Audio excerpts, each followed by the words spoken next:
When this video goes up, it would roughly be 10 years since I started playing Roblox. I've been playing Roblox for over half my life, and to be honest, I'm not very proud of that. I've seen this platform change in a lot of ways, and I'm definitely going to talk quite a bit about the state of Roblox now, how I feel about it, and how not only does it impact this channel, but how it will continue to. But I also kind of wanted to reflect on when I started playing, because so much has changed. It's genuinely insane. Now, first things first, when you go to my profile and check when I made my account, it's gonna say sometime in 2017. I started playing as a guest, and my first Roblox account I made in November of 2016. This is probably like my 5th one that I've ever made. But yeah, that's a little context there. This platform has just grown in such an insane way. If I go on the front page right now at 8:27 p.m., I'm gonna see 1, 2, 3, 4, 5, 6, 7, 8, 9, 13, 14, 15 games with over 100,000 players. There's so many games out there nowadays. Games that I've literally never heard of with over 10,000 players. When I started playing Roblox, there were at most 3 games with over 1,000 players. I remember the first time a game hit 20,000, or I saw a game with 20,000 players on. I was like, whoa, that's so many people. And now if you have 10,000 players in a game, it's like, yeah, you're doing well for yourself, but you can always shoot higher. This is what it looked like back in the day. Lumber Tycoon 2 was the most popular with 3,600. There's actually quite a few games with over 1,000, but you get my point. Murder Mystery 2 had 900 people playing. How many does it have now? Murder Mystery 2 has 130,000 people with over 25 billion visits. Either way, man, I wanted to talk about Roblox, how it is right now. I've always wanted to keep this channel gameplay based. I've never wanted to make videos about drama, things that happen in the Roblox community,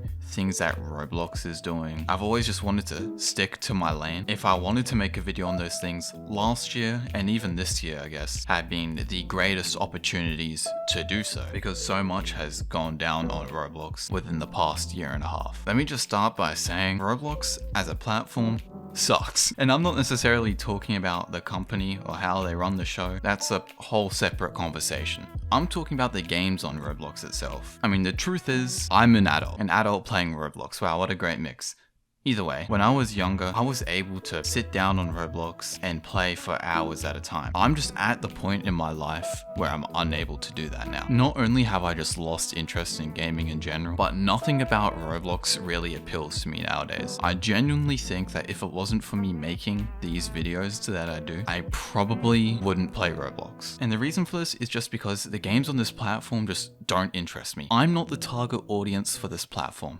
And that's okay. I'm not meant to be the target audience for games like Slime RNG or Adopt Me, which somehow is still gone. Roblox is trying to market itself more as a platform made for teenagers and adults, and certainly strides have been made. There are definitely much more mature games on this platform now, yet that is not where the big games are. That's not where the real money is made. That's why if you look at the front page, look at the top games on Roblox, that's why they are all made for kids. At the end of the day, most of this platform is still young children, and that has a flow-on effect into YouTube. I have seen channels that I don't keep up with these guys. I don't really pay attention to the Roblox community or Roblox YouTube anymore, but I know of guys who they had a good following, couple 100,000, brain rot stuff really took off, boom, 10 million subscribers within 2 years, or however long it's been. And obviously you can get big audiences on YouTube by making more mature content. I know of YouTubers that do that, but the real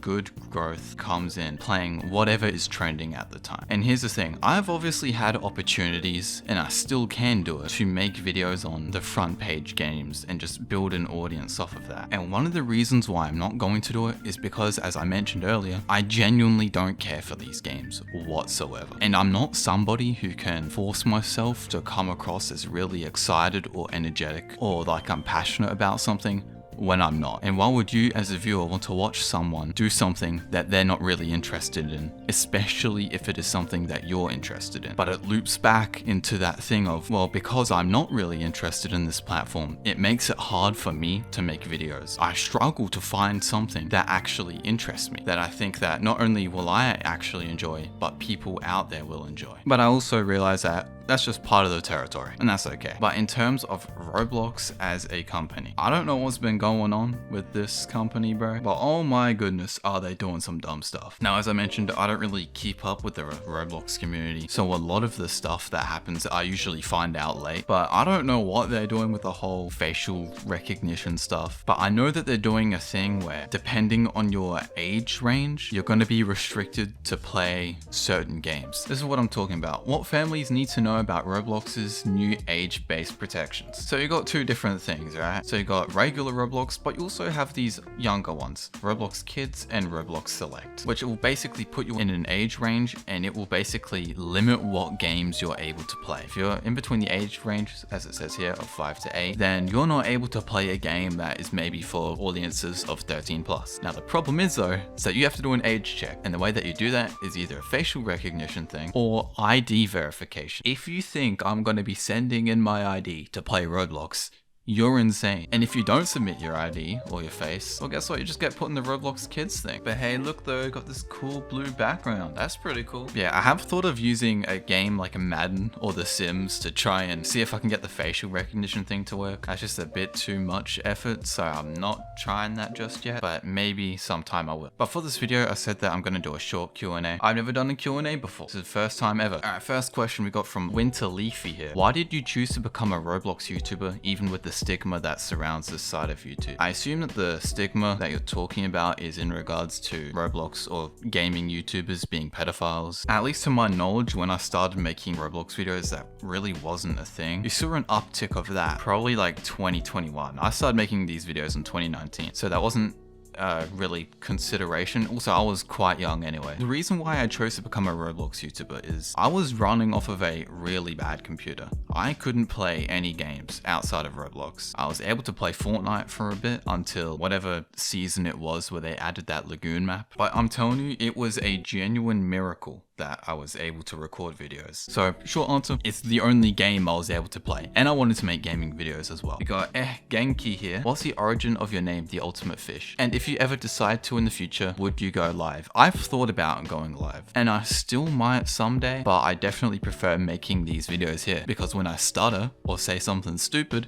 guess what? I can cut it out. But the origin for the name The Ultimate Fish. I've had quite a few Roblox accounts, and I would never save the passwords to these accounts. And sometimes I would just randomly get logged out. I didn't log out myself, it would just happen. And every single time it led to me having to create a new account. So one day I'm playing a game, and wouldn't you know it, I leave the game and I get logged out. I decide I'm gonna make another Roblox account. But for these past few accounts, I had been following the same name structure. But I decided I wanted to do something a little bit different. But I didn't know what to name my account. So I figured, I'm gonna figure it out in the morning. Anyways, that night I had a dream where the best way I can describe it is that I was like Alexander the Great, but for fish. I was like a military leader controlling an army of fish, and we were just going around capturing fish colonies. And I felt untouchable. And then I woke up and the name, The Ultimate Fish, just came to mind. If you think the name's a little bit egotistical, I agree. Anyways, Jordo Pi asks, how many subscribers do you have? As of right now, I have exactly 5,202 subscribers. Get me up to 5,203 subscribers. That's a requirement, that's not optional. And the final question, my boy MMEP asks, do you still enjoy making Roblox videos after this long? The truth is, even with me not liking Roblox, I do still like making videos. There's a reason why I've done it for so long. Even though it's been hard, I'm not gonna lie, I have very recently thought about quitting just because of Roblox as a platform, but I still do enjoy making videos, and I don't plan of stopping anytime soon. But I don't know how long I'm going to continue making videos for. But yeah, anyways, 10 years on Roblox, here's to 10 more. I'm kidding. And yeah, if you enjoyed this, like, sub, and all that fun stuff, and I'll see you in the next one.